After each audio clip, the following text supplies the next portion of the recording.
So, Yeah. welcome everyone. We are in the city of You got that Canisius, Eiffel Tower? yeah, The city of clouds. Paris, City as of flight, you might yeah. tell from the backdrop, and three of the most respected veteran foreign correspondents, all OPC You members. mean old? You're saying old, right? Did I say old? No. Fart usually comes in when you say that, but that's all right. Anyway, we're very happy and, lucky to have three people here in Paris who have between them, I don't know, a century's worth of foreign Bittermann's got a century by correspondence. himself. What are you talking about? And right here in Paris's CNN bureau, Jim Bittermann, longtime CNN correspondent here in Paris. Before that, Rome, has covered extensively this entire continent, west and east, for decades, and gives us an ongoing insight into what's going on here in France and how it fits into the broader puzzle.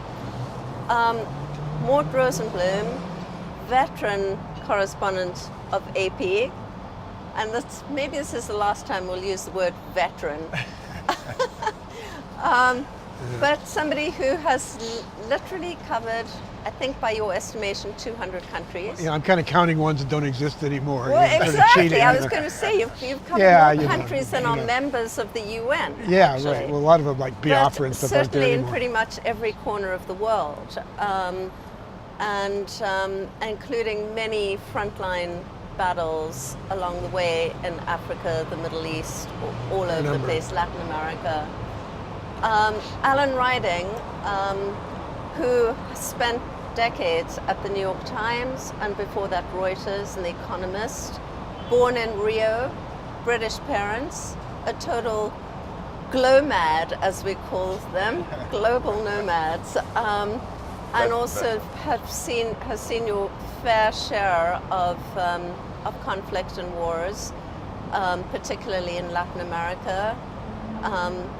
Very well known for your work on Mexico, but also in more recent years Europe, and especially giving us an amazing insight into the cultural world of the continent. So I think that's as much as one can possibly sum up three enormous careers in a pathetic few minutes. I'll leave it to you to fill in all the many, many blanks. And maybe we should start off one by one, if you could, just to talk a little bit about some of the most pivotal points of your careers as foreign correspondents, and specifically how you wound up in Paris. And I guess at this point we can say wound up because we're headed to the point of all being kind of lifers in Paris.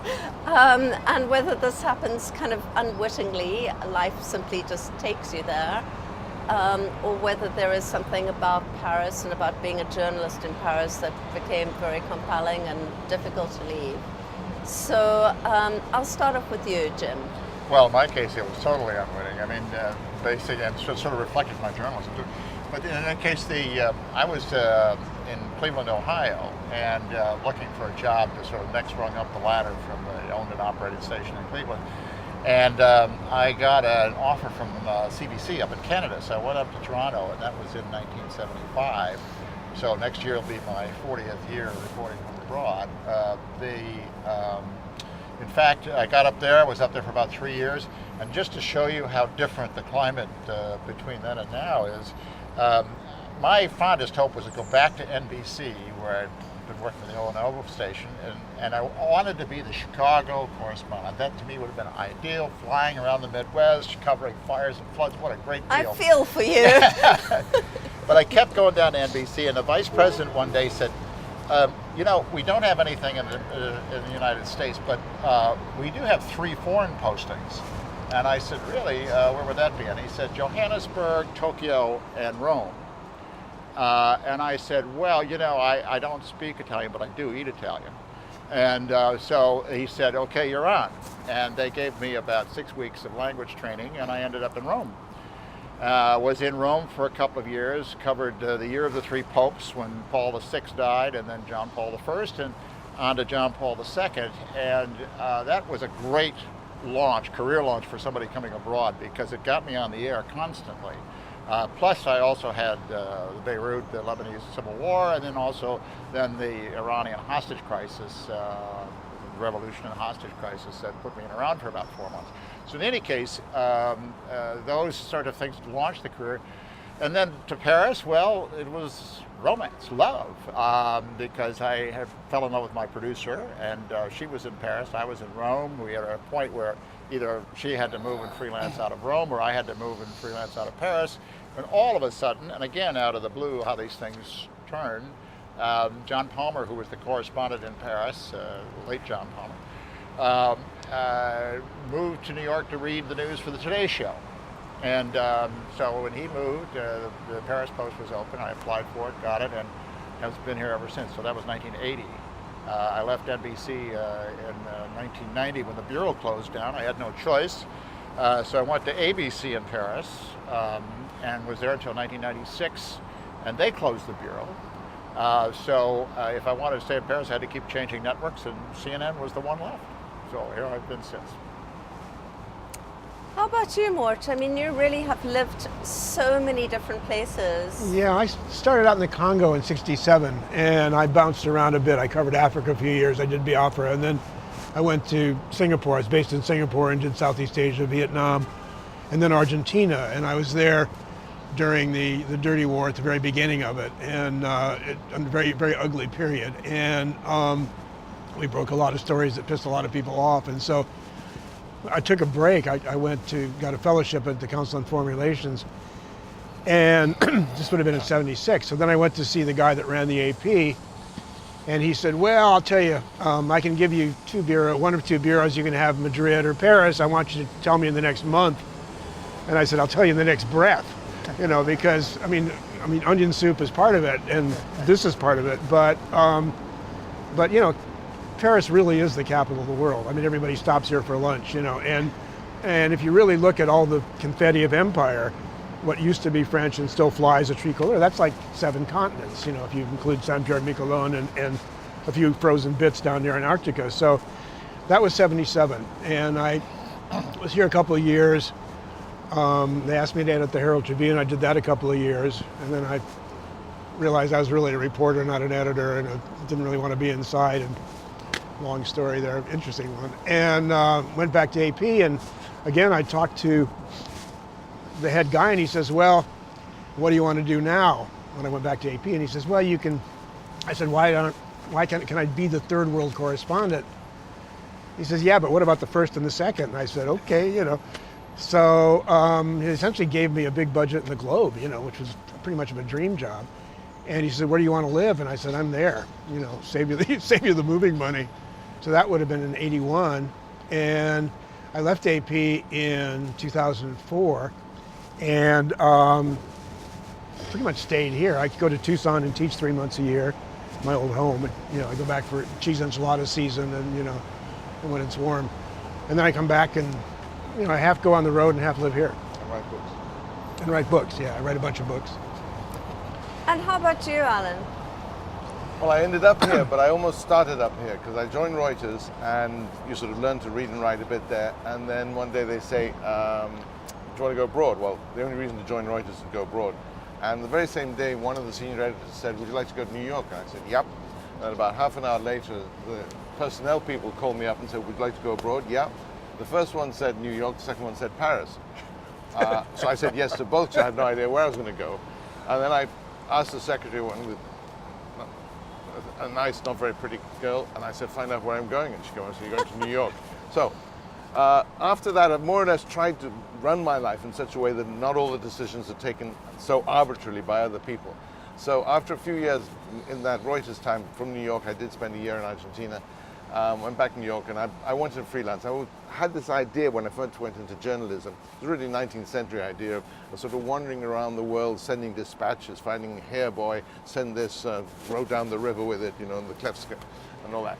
Even more. Yeah, it's very much, and so that was New York, and then I went to Mexico with my wife, also the journalist Marlise Simons, and that really was much more of an adventure. We were both freelancing for a few years, and it happened that at that time almost all the if newspapers had one correspondent in Latin America, they had him down in the south because that was where Chile was happening. Allende just got elected, and that's where it was. And so, as freelancers, it was a great deal because it was completely empty. And at some point, we had almost a monopoly. It was outrageous. Rupert Murdoch and us, just about the same thing. I mean, I was stringing for the Times, the Financial Times, the Economist, the BBC. Marlise was doing the Washington Post, Newsweek, and Der Spiegel, and a Dutch newspaper. She's Dutch. So once we got one idea, some guy whispered some sort of dreadful, unconfirmed rumor to us.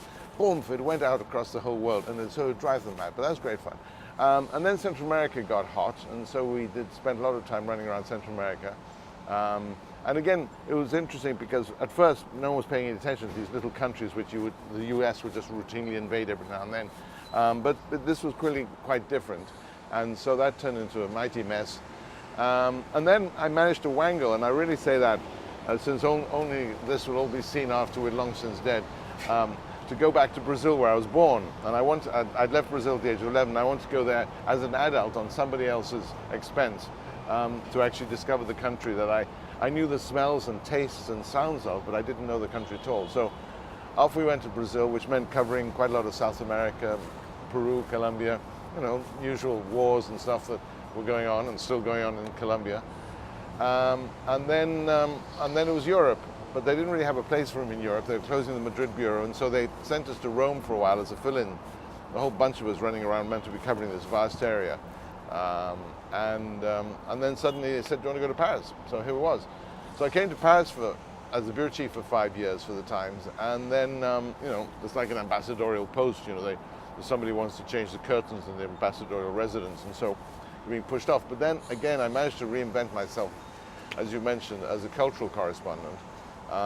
And kept going, did that for 12 years, mainly because they didn't know what I was doing.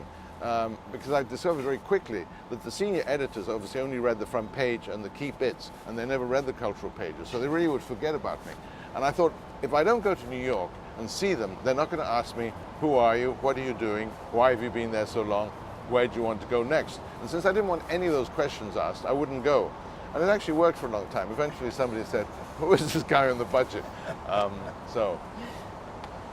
it seems to me, listening to all you three guys, that the difference between the time in which you came to Europe and the time, say, when I came to Europe, which was a couple of decades later, Paris by that point was really not the destination you wanted to be as a journalist. It was kind of quiet and sleepy, nothing going on here. It's a story in decline, really. I mean, how do you keep making this story relevant for Americans, and why is it important to be in a place like Paris? We've seen so many journalists sort of vanish from here. I think the French help us make it relevant. I mean, in the sense that they're stretching all the time for some kind of world reach, which may or may not be there anymore. But they're like the United States, they're one of the few countries that has some kind of a world vision and a thought outside the extraterritorial vision. And so I think that helps it along. But it has been tough. I mean, just to point up the differences between then and now, back in the sort of late 80s, or 86, 87, like at that point, there were about 9 network correspondents, with 3 each for NBC, ABC, and CBS, based in Paris. Now, of course, a lot of time was spent traveling. I mean, they weren't all doing French stories. But nonetheless, this was an important base. But as I mentioned, the NBC bureau closed in 1990, the ABC bureau closed in 1996, and since then they're totally unrepresented here or even on the continent. I mean, those networks don't even have people on the continent anymore. I don't really cover much France as France, but I cover the French elsewhere, and I think people really kind of underestimate. I mean, whenever the Americans decide to do something in Africa, they're willing to defend their policies down to the last Frenchman. And you know, the French, if you really look around in the Middle East and the Middle in various East, places, I mean, they're out there. And, you know, just the last recently with the gas in Syria, I mean, Hollande had planes ready to go before, you know, the Brits chickened out and the Americans chickened out. So the French, you know, I mean, the French civilized us all whether we wanted them to or not, if you ask any Frenchman. And there still is this feeling here, you know, this country, it's not a big country. There are other countries of reasonable size that barely figure on the map. You wrote a book about this. I wrote a book about this. That's how I met Jim. I wrote a book called Mission to Civilize, and Jim shows up at Shakespeare and Company, and we've been buddies ever since. Well, But Mort, I think you raised a really good point before as well, which is there's something about Paris. Sort of everybody comes through Paris. this is the capital of the world. It really if is. you It's look just at everybody the sort finds of a reason to be diplomatic here. calendar, it's really kind of astonishing how many, you know, prime ministers and foreign ministers and every single day are kind of back and forth here. Right. Yeah. So is Paris still a But really I good think you sort have a of point. listening I mean, post? this is not a place where a young journalist is going to make his name. When I was at the Times, and people would come in, and young people would sort of say, "Well, you know, I'd really like to work for the Times." I said, "You mean you want to be sitting here in my job?" I said, "Well, go off to some place where nobody else wants to go to. Make your name, usually in a war, unfortunately, and now it's even more the case because freelancers, you know, are all that are pretty well all that's out there. But you know, so you sort of come into a soft landing in Paris at a certain stage of your career when you can be more reflective, perhaps, maybe conceivably a bit more profound, a bit slower on your feet necessarily. So it's a different state. Also, let's face it, the whole world is changing. I mean, there are now centres of power that didn't exist before. And as a Brit, I know also, I mean, there's always London, there's always Paris, but they're no longer the great imperial cities that they were once. They were lucky to have, you know, signed up for winning the Second World War and get permanent seats in the Security Council and have nuclear power and all that sort of stuff. So that gives them a status that is really beyond their real power. You know, the French power has a lot of soft power built into it. I mean, certainly in places like Africa, it's harder than soft. But the French image of the cuisine, the mode, the beauty of the city, the fashion, the tourism, all of that stuff is still a very, very important part in people's imagination about France. Just to add two things. So one of the things I think you get here is a different optic on the rest of the world, because the French optic is more, in terms of geography, is more towards West Africa and North Africa, Indochina, places like that. The British, if you're based in London, you're looking more towards India and the other ex-British colonies, Hong Kong maybe, I don't know. In any case, the optic is different. And the other thing is that Paris is, unlike Washington or New York or places in the United States, Paris is a concentrated capital in the sense that you have, this is the economic capital, it's a cultural capital, it is the capital. And everything is concentrated here, as opposed to New York being a cultural capital, an economic capital, Washington being the political capital, Los Angeles being the cultural capital. What is Chicago? Chicago's the meat capital. Meat capital.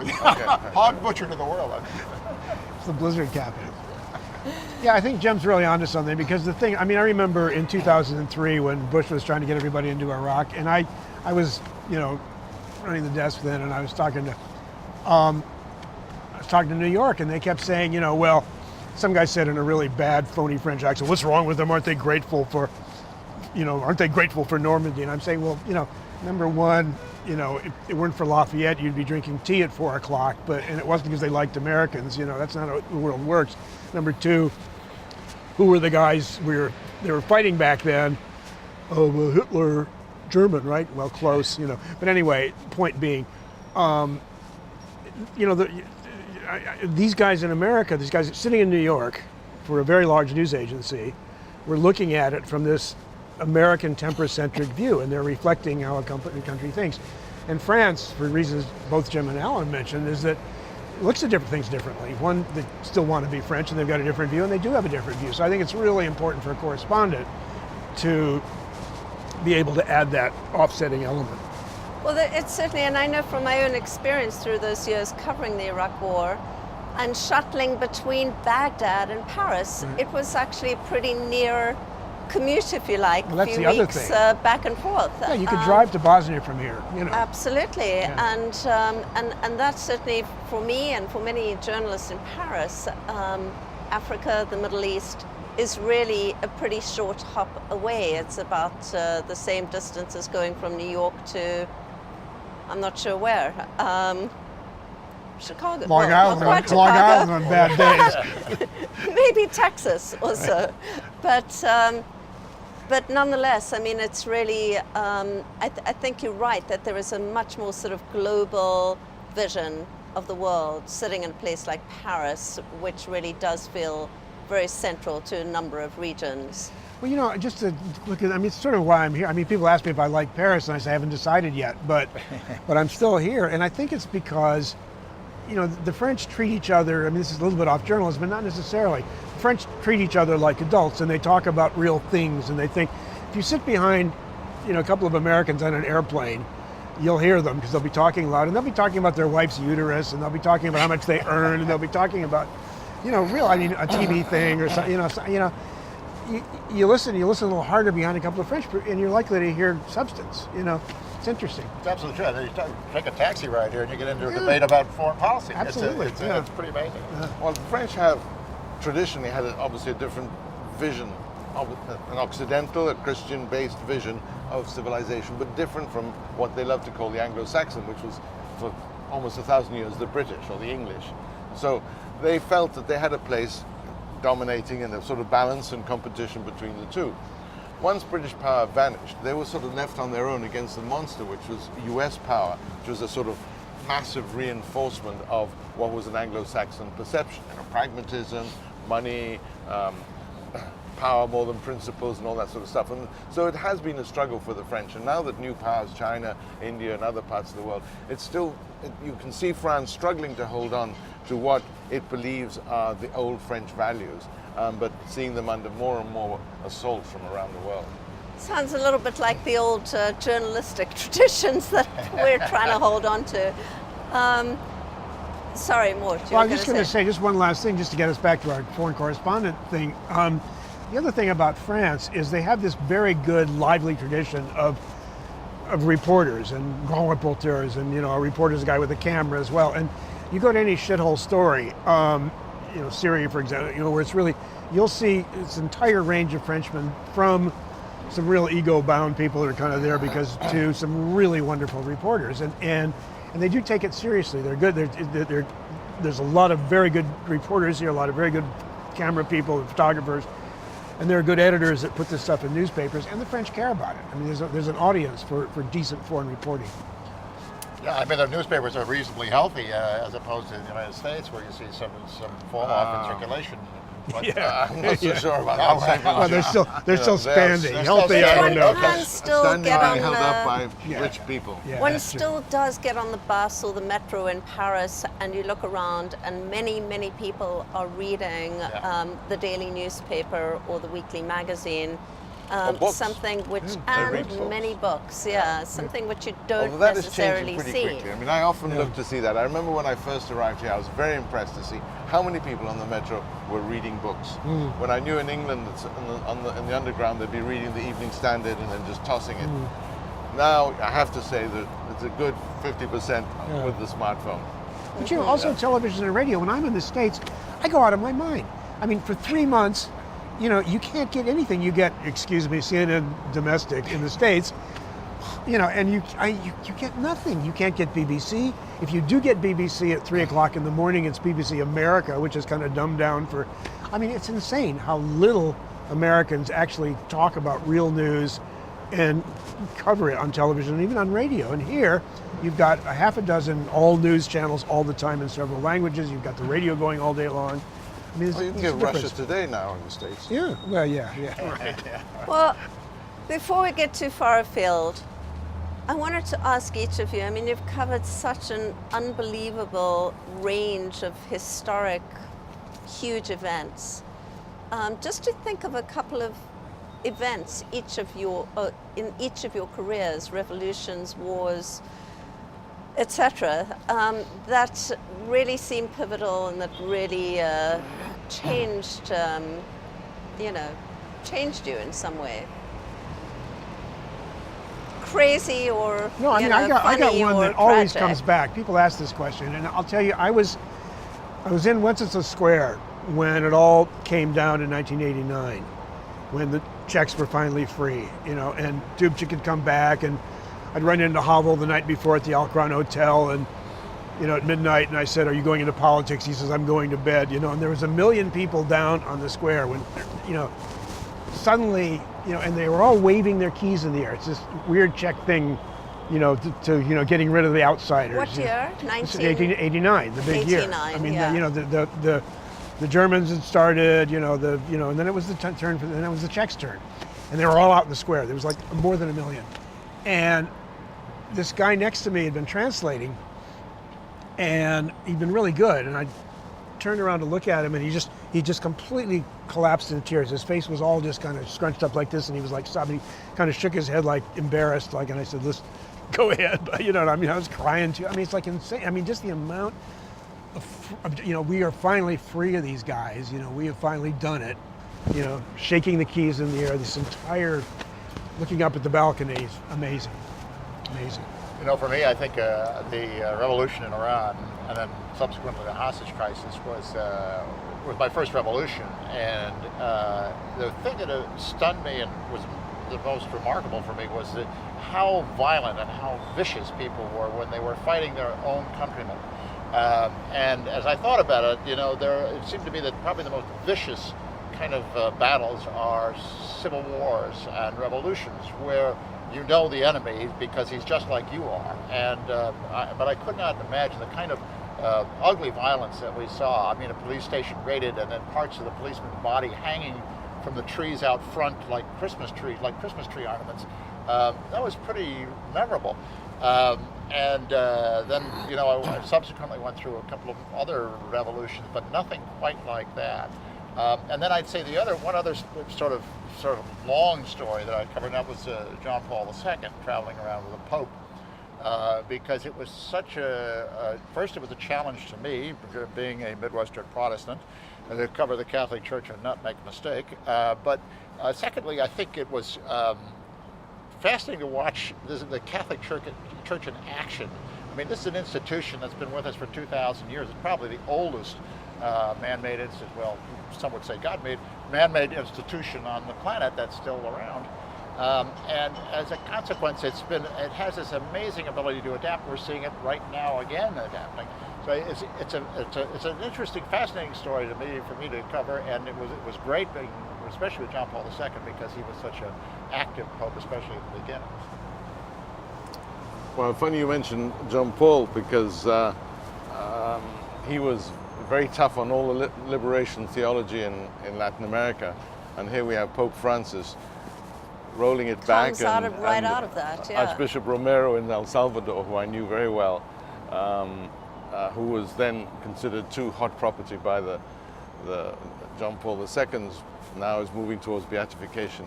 But it's probably in that area of Central America that I had one of the two experiences that I will most remember. I was very involved in Nicaragua during the countdown to the revolution. The 1980s. 1979. 1979. Well, late 70s, and the climax in July 79. And, Somoza obviously didn't like what I was writing and used to call me the 10th Comandante and this, that, and the other. So, in a sense, while obviously pretending to be totally objective, the day of the revolution was a day of great excitement and joy, and in the sense of, this dynasty has been overthrown, and all these young, pretty girls in uniform and so on. But I also remember the journalist came back to me in the middle of the day, and some guy who was a businessman and had switched sides and came up to me, and he drank a bit too much whiskey, and he said, "Alan, isn't this the most beautiful day of your life?" And I said to him, his nickname was Chicano, but he was a nick. And I said, "Chicano, I want to know what you'll say in 6 months." And he was the first guy to went to Honduras to start the Contra. And in a way, I came back a few weeks later, and I already began to have my own concerns, which I, in a sense, kept to myself for a while because I wasn't sure. But I began to see, in the end, with the Reagan administration, everyone behaved how the other one thought it was going to behave. But you began to see how a group begins to take over a revolution, and it was very interesting. The other one is probably the cultural life that I had, which is totally different.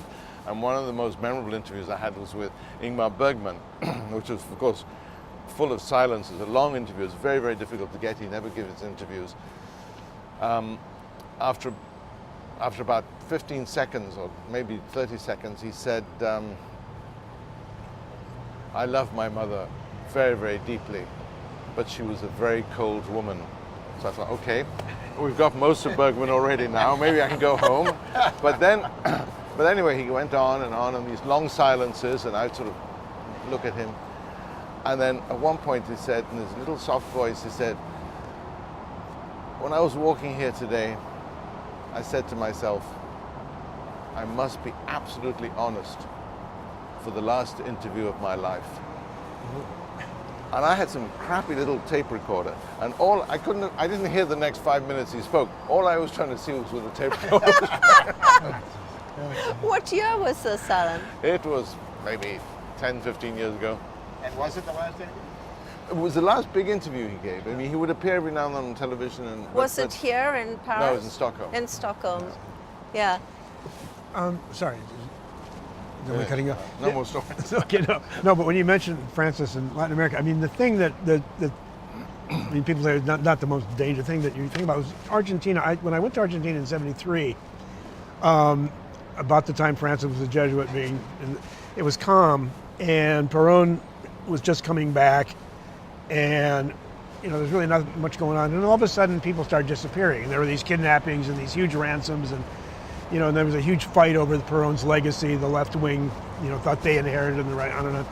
And all of a sudden, it got really ugly. And then people started disappearing in the streets, and they had these, what they used to call los Ford Falcon sin chapas, these Fords with no license plates, and they would show up, and then they'd throw some screaming woman in the back of this car at 5 o'clock in the morning and take off. And and all of a sudden we knew all this stuff was going. We had no idea what it was. We just knew it was really terrible. So one day I get a call from the FBI attaché, the legal attaché at the U.S. Embassy, who I got a pretty good relationship with, invites me to lunch at La Cabana. And we're sitting there, and he said, 2 days ago, a guy from DIGE, the government intelligence thing, offered me a kid because there'd been a mysterious kidnapping of a Uruguayan legislator and his wife, and they'd had a kid, and they disappeared, and nobody knew about the kid. And the Buenos Aires Herald, which was about the only paper with real, courage at that time, Bob Cox. Amazing. Had this incredible campaign. Where is this child? Where is this? And the government security people had the child, and they tried to give it to the U.S. Embassy. And this guy's conscience was really, I mean, he just, he said, going to police stations, and I'd hear this screaming in the other room, and I'd say, excuse me, I got to leave. And he didn't know what to do with his story. So he told me all about it. He said, well, the reason people are disappearing was because, they're being dumped in the ocean. And there's a regular helicopter airlift from Campo de Mayo, and the Air Force gets it for a certain time, the Army gets it for a certain time, the DK, and they fly out and they throw them in the current, so they go south, and they end up as ice cubes in Antarctica. Well, they'd gotten the currents wrong, and a bunch of these bodies were ending up on the beach at Punta del Este. And they used to call them los chinos. They said, oh, there was a big Chinese ship that sunk. I mean, it's just, take the whole story. So I'm sitting here with this whole story. I'm saying, what the fuck do I do with this story? I've got no sources. I can hardly say a U.S. diplomat or anything like that. So these were back in the earlier days when editors trusted their reporters. And so I called up New York and said, you're going to see a sort of weird story come through. It's all right. So I wrote it with kind of vague sources. And then I called a friend in London at Amnesty, and I said, look at your AP wire the next half hour. And then, so Amnesty says, AP says from blah, blah, blah. And, we kind of monte la mayonnaise, and pretty soon we had a real story. And then everybody piled on, and Kendall was there for the Times, and Joanna Omang, and the stories came out. But that time, this was, today it's different. Today, everybody's in danger. But at that time, if you covered wars, if you covered whatever, you could pretty much calculate your risks and take precautions. People didn't bother journalists. They were sort of garnished at the side of the plate. But this was the first time I'd been in, we were all in situations where we were just on death lists. This FBI source, he said, well, you're on 6 death lists that we know about from the right and the left. Mm-hmm. But don't worry about it. Other guys are on a longer list. So we started sleeping across the aisle. I won't take too much time here, but sleeping across to the next apartment, friends. Then we suddenly realized this guy ran Australia Airlines. He was on more lists than we were. But anyway, that's the scariest part for me of a long life of this kind of stuff, is knowing that you could be specifically targeted. that's hard to deal with. Yeah, I mean, there's two kinds of danger. I think there's a danger where it's objective danger, where you're standing in front of somebody shooting bullets at you, and I think we've all been in that situation. But there's also the kind of danger you're talking about, where you're menaced, where you feel like Targeted. you're doing something that could really get you in trouble with the authorities, and might be more trouble than even the bullet. In any case, the other thing I think is that it has really changed. It's much more dangerous for foreign correspondents today than it ever was before. And one of the reasons is the internet. We used to go Beirut and we'd have a half dozen press cards in our pockets from the different militias. And we'd spot the militia, you'd pull out the right press card and you'd be okay. Nowadays, and you'd also say, well, we're going to tell your story and we're going to be on your side and all this. Nowadays, of course, they can see what you report because of the internet. And they know instantly that you're not telling the truth, that you haven't told just their story, you've balanced your story with the other side. And you've become the enemy, you become a player in the story. And so it's far more dangerous, I think, for I also think that one of the things that's happened for a long time, because of the Cold War, the lines were much clearer. And the good guys and the bad guys, you could pick them in different parts of the world, but you more or less knew. And so you were on one side or the other. I mean, in Latin America, it was quite clear that most journalists from Europe, America, if you were in some murderous dictatorial regime like Chile, Argentina, Guatemala, you were denouncing this, and therefore you were the enemy of that regime. But you also knew where you were. And even in situations which are more chaotic of running wars like Salvador, Guatemala, or Nicaragua, most of the time, Salvador, the lines were a bit more blurred just because it's a tiny little crowded country. But it was easier to know which side, and in a bizarre way, you felt you were actually doing something. If you were denouncing these horrific regimes, you felt you were doing your duty as a journalist. But some of the areas that people are covering now, and God bless them, it's more and more just freelancers because the disappearing mainstream media doesn't want to do it or can't afford or whatever the reason is. But if you're in these places, it's very hard to have your heart, you can have your heart with the refugees who are suffering and the innocent people who are being dragged aloft, displaced and this, that and the other. But when you come to the people who are actually fighting for power, it's very difficult to have any sympathy. And you sort of say, well, in some of the parts of Latin America, without being melodramatic, but I mean, if I'd been shot, less likely by in crossfire, because that's much more the fate of television and photographers. When shots are fired, photographers run towards them and we run in the opposite direction. So that's fine. Toward the bar. Yeah, or away from the shot because we don't need it. But I always thought that if something had happened in Latin America, in the end, I wouldn't say I'd been happy, but I'd have said, well, at least I'd have died for something that I believed in. If it happened today, it just wouldn't happen. I mean, Right. I can't believe in these things. What's so astonishing now is how you walk into the office of a major TV network or the AP or Reuters or the New York Times and they say, well, where do you want to go? We got this bureau, that bureau, take your pick. I mean, it's just, unheard of, obviously, now. I think one of the things that Mort mentioned was very interesting. In those days, and most of my career as a correspondent, that's before I sort of went off into the frilly world of culture, the correspondent still had principal responsibility. That is, they said, you're going there, we've picked you, we trust you, you decide, most of it. With the internet, with sat phones, with iPhone, all that stuff, power has moved so much towards the center, towards the editors who now second guess the whole time.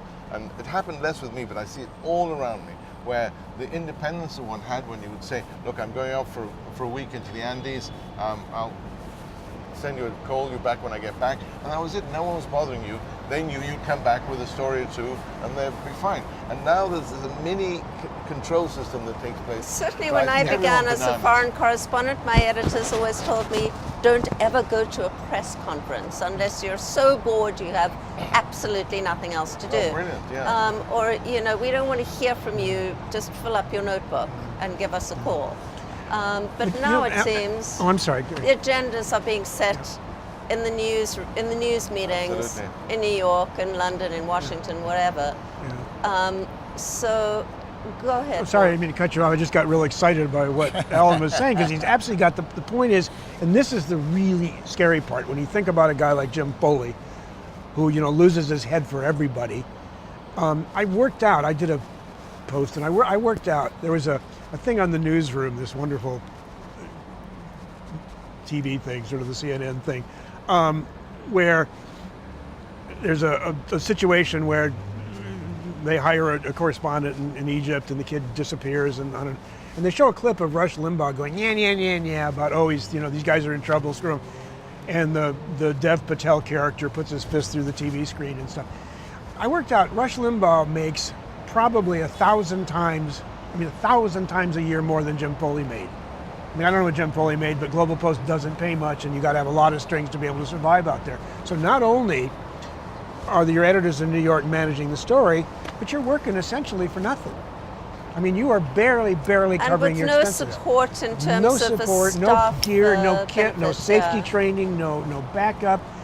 You know, it's you know, and working for an organization that still does send people out in the field of danger. And one of the things that CNN does, and we have freelancers that work for us too, but there is a great deal of backup. You know, we have, unlike when I was out covering wars and stuff, there are security teams that assess risks and say this is a good place to go, a bad place to go, and here's how we should approach it. There's also a great deal of support in terms of after conflict. We have an on-staff psychiatrist because you know, people get addicted to wars. They have war trauma just like soldiers do, and that post-traumatic stress is something that I see a lot of my colleagues have suffered from over the years. Some long before the term was ever sort of put forward. I mean, Well, it was then called alcoholism. yeah, right. That's right. No, I mean, of course, the Rugged cynics would say that this is all driven by, you know, the news organization's insurance premiums. Well, it may be, but if so, it's a positive thing for the people in the field. well, also because I think it's a mixed blessing. I mean, speaking of CNN, I mean, I was in Kabul early on, and I happened to share a ride with Christian Amanpour on a UNICEF. UNICEF had given us a ride out from Kabul back to Peshawar, and the CNN security guard had this huge, monstrous kit bag, you know, this huge thing like that, and the Afghans had sort of opened that up, and the guy says, "No, this is a UN." He says, "Open that up," and he had like a half a dozen working carbines that he was kind of collecting for his gun. This was a British hired security guard, and the Afghans went nuts. And fortunately, Christiane was there, and she started shrieking at them in a language they could understand, and you know, and the UNICEF guy was like nuts, because what if this gets out, the UN carrying arms? And so we took off without this guy, and the CNN security guy's probably still at Bagram in chains. I think one of them, just going back to what I said earlier about power moving towards Right. one of the effects of this has been a sort of banalization. That is, there is less variety in the news. Everyone is in the headquarters in New York, Washington, London, so on. They're all seeing the same stuff, and they're all trying to match it. And the freedom that one had abroad as a correspondent has been reduced enormously, where you could actually go off, and this is, I think, a quirky story that tells a bigger truth or whatever else it is. Now the pressure on is always to match. And it's extraordinary how similar everything is now. I Well, think I'm that also applies struck- both to domestic journalism and foreign. I mean, I think the same thing's happening domestically. Basically, the editors are, you know, the last thing they want to do is be courageous and be on some new, different story when everybody else is covering whatever the big rolling ball Right, is that everybody day. is scared to make the wrong decision. Yeah, The yeah. editor's back at home office. This touches on something else that's even bigger than this, I think, at this point. There's so much cutting back, that there's so much now dependence on philanthropy journalism and nonprofit journalism and some really good stuff. You know, ProPublica, there's some really good things coming out. But for the first time in my life, I did the big Monstrous Oceans project with some public money. And it's very generous, and it's not, they don't tell you what to do at all. But before you get any money, you have to tell them what the story is. You have to say what you're going to find. And so it's very good for an investigative project or something like that. But, you know, as we've all found out over the years, I mean, real reporting is to just follow your nose. And I mean, if I've had any success, it's because I've got a very big nose. And I mean, you go to a place and you think it might be a story, and you look and you find, and if it's not a story, you say sorry, and then you come home. Well, you don't do that anymore. It seems to be increasingly a kind of old trope maybe of journalists who've got like years of foreign correspondence under their belt to say like this is the last of a great era. You know, we've seen the best of journalism, we've experienced the best, and it's all kind of, you know, terribly poorly paid now, no support, no real creativity. Is this fair, or? You know, I mean, there's some advantages to what we've got today. I mean, you really can, you know, strike out on your own and do the things you want to do, but no resources to support you. I mean, if you can figure out a way to finance it, that's, you know, basically the problem. You know, there's another interesting trend, I think, in journalism, and I mean, I see this because I teach at the American University here, and that is that the men are no longer going into journalism. It's almost all women these days. The classes are 90% women. And you switch on international channels, and whether it's Al Jazeera, CNN, and in the most dreadful places, women one after another. And I don't know what kind of a conclusion you draw from that, except that, you know, one of the things that I draw they are prettier on television. Yeah, they certainly are not pretty. What do you say, Alan? What's the? They are prettier on television to look at. I mean, there are some beautiful girls, But in very dangerous I don't know, it situations. depends. It depends who you're asking. I wonder if it doesn't have something to do with the ability to make money. The idea that, you know, men have to are thinking about themselves raising, it's probably a sexist point of view, but raising a family, whatever, they've got to support their family. Whereas, you know, maybe women can think of it in a different light. It's totally. Well, the other argument is I that guess women have to try much harder to be able to get into the same place as journalists, as men. And in my experience, women have because more or less when I was going in was a time when women were coming in. I mean, you know, more and more. Obviously, people like Flora Lewis from way back, but my wife was among the earlier ones. The couple journalists, that phenomenon which is repeated endlessly. But I've seen it, and women have to work much harder to be able to stand alongside a man. And therefore, in that sense, they may feel to prove that they're women, they have to take those bigger risks. Well, I mean, it's kind of absurd. 3 guys, you're telling a very good woman reporter what it's like for women out there. Yeah, but we're all I far have too noticed she's in a young the lady. odd occasions where, including Jim, has sort of brought me in to talk to young journalists, and I look at the sea of young women. My students are all women. My students are all women. And where are the men? Where's the next Why are they generation of not men? going into it? Are they Because, I mean- simply just not doing journalism degrees, and they're just, you know, getting a plane ticket and Well- going to cover the story? You know, it is interesting though, because when I look at my students, they're not all women. They're about probably 70%, maybe 80%. But of the ones that actually go out and plant themselves at a story and actually start working, usually it's the men. I mean, I don't know why that is, but the young guys. It depends. I mean, that's not a general rule, but I don't know. I don't know the certainly answer. at various stages of my career, people, and I'm sure this has happened to you many, many times, people have asked, you know, how do I become a foreign correspondent? My pat answer was always buy an air ticket. Yeah, you know, decide exactly. where you want to go and just go. Is that still the case? Would you still give that advice? You know, I think it's To impossible. some extent, yes. Yeah, I think so, because these days particularly, it's almost impossible for a young person to think about getting the kind of branding that we got.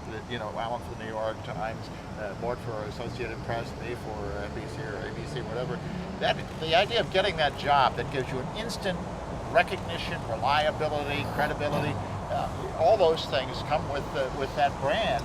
You can't do that because you can't get that first job anymore. And so you really have to establish and I tell this to students, I say, look, you got to establish your own brand. You've got to somehow figure out a way to raise your visibility with good reporting or, you know, extravagant reporting, whatever it is, but something so that people get to know you, because you're not going to have this instant recognition and credibility that comes from working for a law firm. And that's the bigger point across the board, is that we've lost this masthead credibility. I mean, it doesn't matter who you were. If you had New York Times after your name, or NBC or ABC or AP, readers immediately knew that somebody had somehow selected you, human hands had actually touched the copy on the way to them, and if you really screwed up badly, you'd be out of there. I mean, that was kind of a nice assurance already, you know, and now, one, the standards of these organizations, most of these organizations are dropping, and two, citizen journalism, every time I hear that, I always think of like citizen orthopedic surgeon, you know what I mean? You know, or, you know, alternative and stuff. I mean, some of these new voices, you know, I call it karaoke journalism. Anybody can step up to the mic, you know, but if you don't know the words, and if your voice is good, a lot of people will listen to you, but you'll be misled. I mean, so the idea of not having the old institutions, it's a problem. Somebody's got to mediate this stuff, And one of the first things that Assange did when he got those 200,000 State Department memos or whatever, first thing he did is he went to the Guardian, the New York Times, and Loam, and he said, listen, I'm going to give you this stuff. I want you to take a look at it. Tell me what I've got. Because he didn't have a clue. He had all these great secret memos, had no idea, which of course then later trickle out and over time. And the same with the Snowden files. Yeah, for sure. So just to talk for a moment. Sorry, Vivienne, one thing just in the context. I mean, when we were young journalists, there were old farts talking about how good times had been in the past. And obviously journalism has changed from that time to today. The young journalists, I occasionally talk to young journalists, and I prattle on, of course, because I've been given an hour to fill. But I think, what am I doing talking to these people? They're 50 years younger than I am, more or less, and they're living in a totally different world. Now, they obviously at some point, when they finish having their Coke and their sandwich and their cigarette, are wondering, what the hell am I doing listening to this whole fart who's talking about a totally different world? It's almost like an Englishman talking about empire, and you say, excuse me, it's over, it's finished. And so, in other words, something new is being created. We weren't able to predict it last time, and it'll just take a new form. Now, whether this results in the instability of societies and the questioning of democracy, I mean, it's a valid question if you see the degree of distaste and disenchantment with the political classes in democratic countries, to what extent this is a result of the acceleration of superficial news. But, something new will emerge.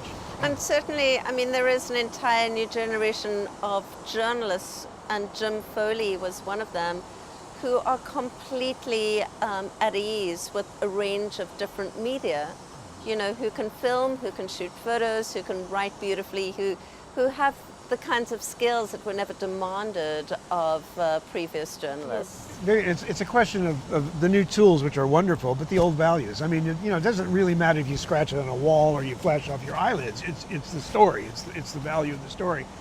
And I mean, as Jim was saying, some of these things can be wonderful. I mean, there was a piece the other day, Tim Arango did this incredible video. I saw that. Of this guy that escaped an IS execution, got himself out, and by a really long story. And just that powerful, Times, it was Tim Arango in the New York Times. And a really good narration, a really good use of multimedia. And there's no way you could do that with a pencil. There's no way in a million years, no matter what access you had. So from the edges, they're telling a story with a whole new media in an old organization with the old credibility, an old style correspondent. Okay, so talking about this absolutely transformative industry now, disruptive industry, you've got, let's just talk for a moment about the Overseas Press Club. What's the role of this organization? How did you all join? Why did you keep paying your dues? And what can it do? What can it do, and how can it sort of knit together this very disparate group of people across the world? Well, I'd say whatever they can do to knit together disparate people, because I think, the fact is you feel like there's less and less action as a foreign correspondent overseas these days, and in terms of less and less what? Action. I mean, in the sense that meeting colleagues that are actually going off on stories and whatnot, they're fewer and fewer. I mean, you're one of the few that that actually goes off and does stories, so I think that there's anything that can be done to sort of at least keep up the standard and keep the flag flying on foreign news. International news, because Ted Turner said we should never think of it as foreign. In fact, we used to get fined $50 if we used the word foreign, because it's nothing is foreign in this world these days. And as a consequence, it's a valuable part and extension of all the domestic news that's happening in the United States. Everything that's happening abroad sooner or later has impact at home. And so if the Overseas Press Club can keep those standards up, keep the membership interested in covering foreign news, even if they're no longer based overseas, if they're based in New York or wherever, it's a valuable thing. I mean, I joined OPC in like 1831, I think, and I mean, it used to be in the Roosevelt Hotel, and we have a bar there. A cleft stick, right? Yeah, really. Yeah, right. I'd like to see a cleft stick one of these days, But it was always it's evolved over the years. You know, it's had a different role, but it was always kind of a home base. It was you were gonna find like-minded people. You find people in between assignments. You met those editors you really needed to know and wanted to know. Other people that weren't journalists at all would come through. And over the years, in recent years, under Sonia Fry, it's evolved into this really, really active outreach kind of a thing. I mean, when I write a book, I always launch it there. It's the first spot. Because it's the family, and it's just a really good mix. It's got one of my students, the student I think I've already mentioned a minute ago, who got overseas right away out of school. I mean, he got an OPC scholarship, connected. I mean, it does a lot of things to keep people going, and I think it's a very important organization for our kind of profession. What do you think, Alan? What can it do? Well, I'd never heard of it until I arrived in New York in the late 60s, and I found myself going to lunches because they had an important guest, and Reuters said, you go along to this lunch and so on. And then gradually over the years I was more aware of it. Funnily enough, I only joined it after I left the New York Times. Now, partly because I was never in New York and it seemed to be a New York organization, but subsequently I've realized that one of the reasons I wanted to join it was because the OPC did represent what you mentioned earlier, represented a certain amount of what we hope are permanent values of journalism. Yes, there are a lot of quite old people, but it's now much more mixed, and Sonia's got a lot of young people in there, in the board and everything else. But the notion of having a place where there's an echo to what one always felt was the purpose of journalism. But this goes back to what Mort was saying about holding on to the old values. I mean, if the OPC can do that, can promote the idea that you have to cover foreign news, that it's an essential part of the news business, and in any way that's possible, either by bringing colleagues together or by giving awards to people that are exceptional. I think it's representing the old values. And it's reached out. It's overseas press, which is a sort of bit like foreign, there's them, but in fact it's reached out internationally a great deal more. I mean, they've only just their monthly news item, it's unfortunately it's like an obituary list of journalists around the world who've been killed, but nonetheless it reflects it's not just American, it is very much an international press group, which is very good. So it shouldn't be a very American-centric organization, or is there a kind of a role? Well, in a way, it works both ways. It's trying to sort of awaken America to the rest of the world, and telling the rest of the world that there's a door open in this organization. And I'll bet, like for instance, at CNN, that probably 85% of the people doing foreign news, international news at CNN, are not American. Yeah. Yeah, it's true. That whole American thing is that's been we haven't talked about this, but this has been a really good change, mixed. I mean, that it used to be, certainly at AP, you went to the New York desk and you were formed as, don't take this badly, and I don't mean it racially, but we kind of joked you were a white guy, whatever color you actually happened to be. And you came through the system and you were paid more and you had home leave and stuff. Didn't mean you were a better reporter, and it certainly didn't mean you knew the society better than the local people that actually grew up in the society. But what you had was you had an outsider's view. And so now, with the way things have evolved, we've got kind of a mix of both. And so a young person starting out can be really better than old hacks like us, or not, and big time not. That's. Anything the OPC can do to sort of, as you say, make it less of a New York-centric organization, Some of the things that have been done in the last few years in terms of the programs, we were part of a program here in Paris a year or so ago, and to talk about the kind of issues, we talked about danger to correspondents abroad and the freelancers. Anything that they can do overseas, I think, is positive. It's good talking to the converted in New York, preaching the choir, but I think also overseas it's good to have some base for that. I think its international profile is a little bit low. I don't know quite how you build that up. It's probably easier in situations where there is strong foreign correspondence or international correspondence associations.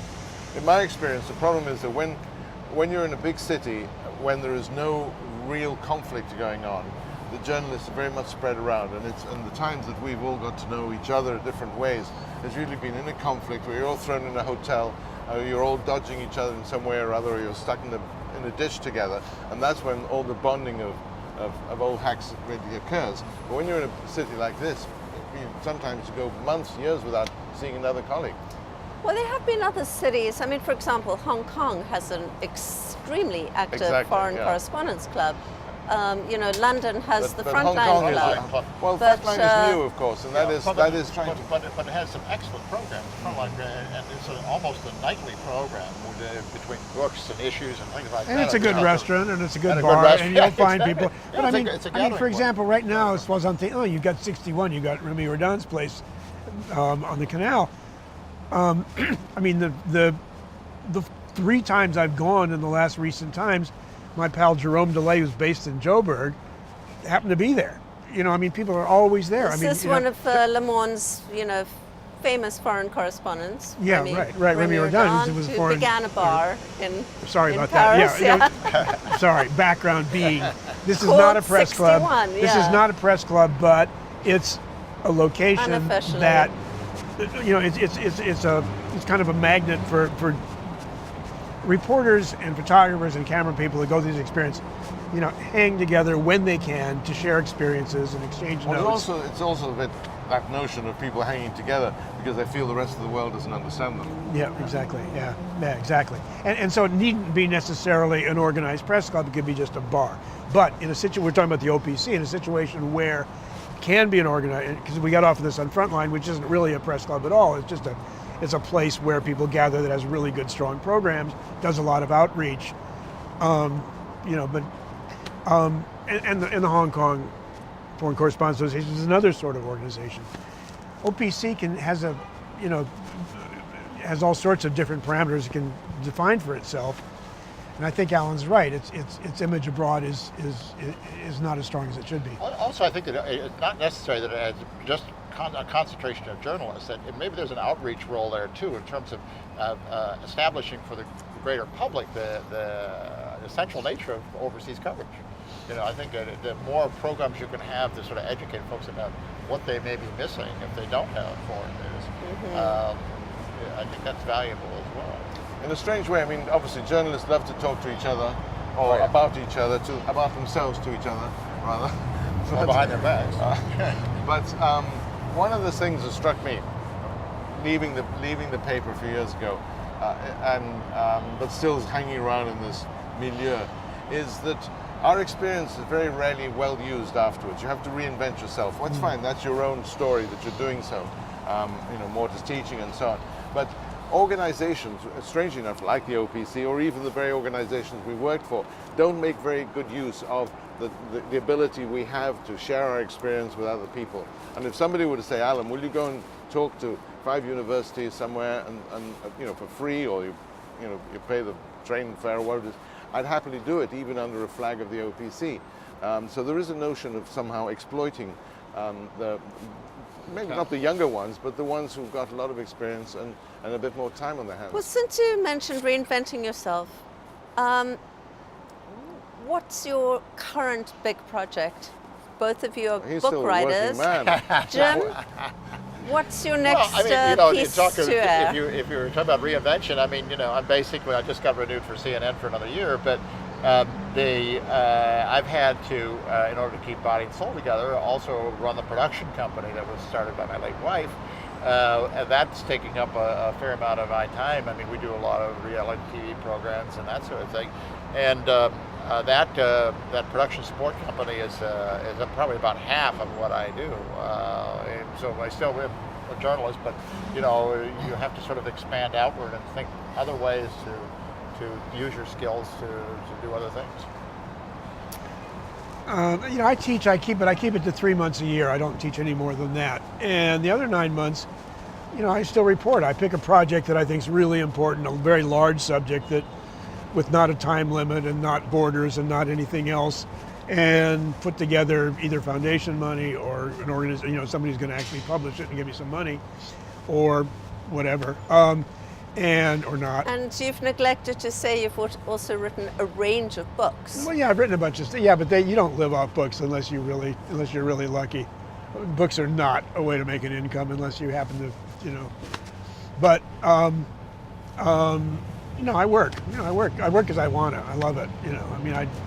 People keep saying, "Well, what are you doing to retire? How's retirement?" I kind of, I'll tell you when I do it. it's kind of hard for an old reporter to retire. I'm sure you guys, Sure. you're not retired. How about you, Alan?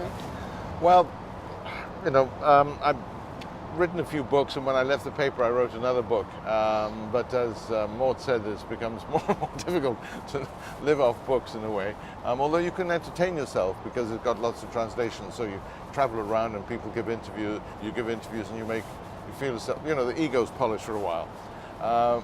But now, partly it's because from my early life in England, I always loved going to the theatre. Partly because as a correspondent, I always had in the back of my mind that some of the stories I was writing about would have been better covered in fiction. And obviously in Latin America, one lived under the shadow of Graham Greene in Mexico and the power and the glory and things like that. And you sort of say, but you can actually tell deeper truths in fiction than the truths we tell in newspapers. Anyway, so this has led me to writing for the theatre. I say for the theatre, writing plays, which involved various problems. One was, of course, that I didn't know how to write a play. But that is, so the years have gone on, and now they're finally beginning to resemble plays. And again, they're just different takes on life. Some of them are political, some of them are humorous, but they are a form of reporting, but just through a different prism, a different glass. Fantastic. The thing I've always wanted to do all my life is write this novel, right? I always kind of envisioned myself writing a sequel but I'm not saying scoop. But there's this great line by A.J. Liebling, about writing fiction. And somebody said, "Why don't you write fiction?" He says, "What? And make things up?" I mean, some reporters have done some really good fiction, but it's tricky when you've had a whole life of... Well, we're sitting in Paris, the city of Hemingway, one of the cities of Hemingway, who managed to combine the two worlds in some ways. In some ways. Yeah.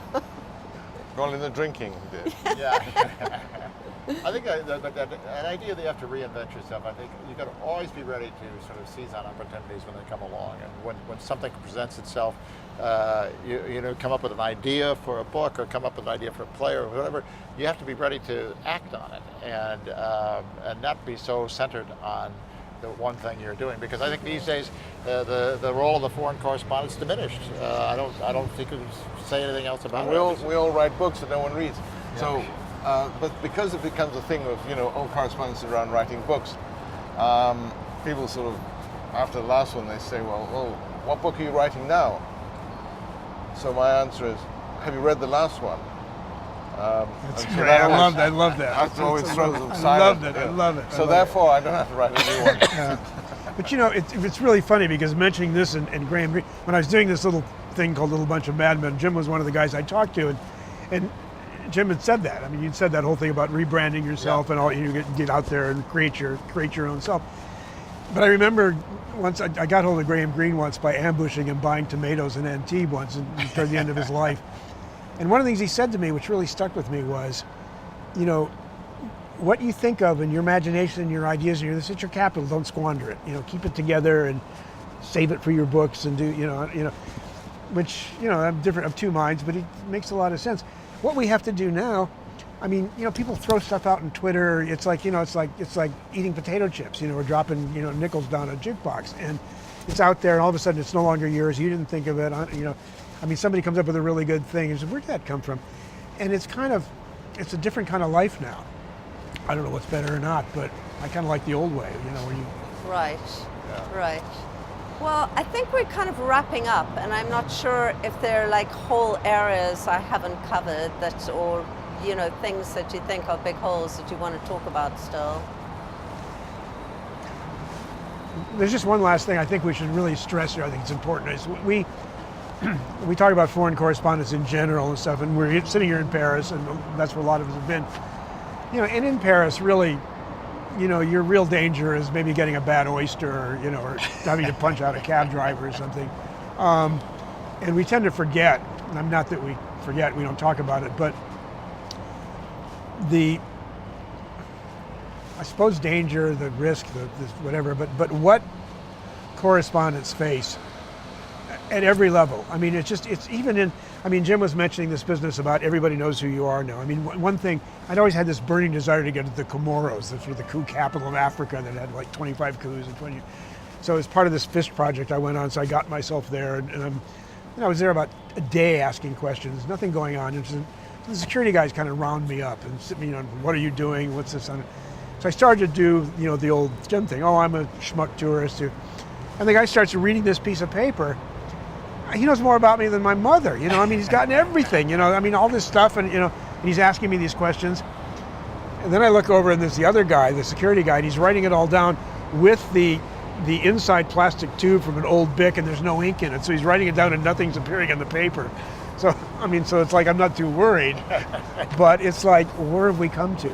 So I'm mixing two thoughts. One is, it's really complicated out there. On the one hand, you really got to be prepared. You've really got to be able to get around things we didn't have to get around before. And two, even if you're really good, even if you can hear the penny drop, even if you can really get yourself seriously fucked up out there. And it's dangerous like it's never been before. And I agree, the people that are out there doing it, front lines these days, I just admire them because they take incredible risks.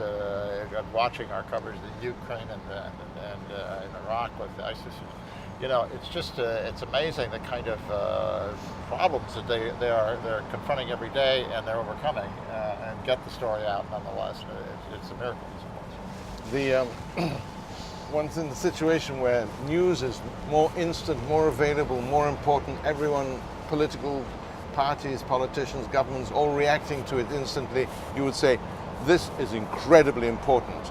And yet you see now how the production of this has become more and more rustic and more unstructured. And it's a very dangerous thing in a sense that so much of a structured society or structured world is depending on being fed in this very almost anarchic manner, and certainly unstructured manner.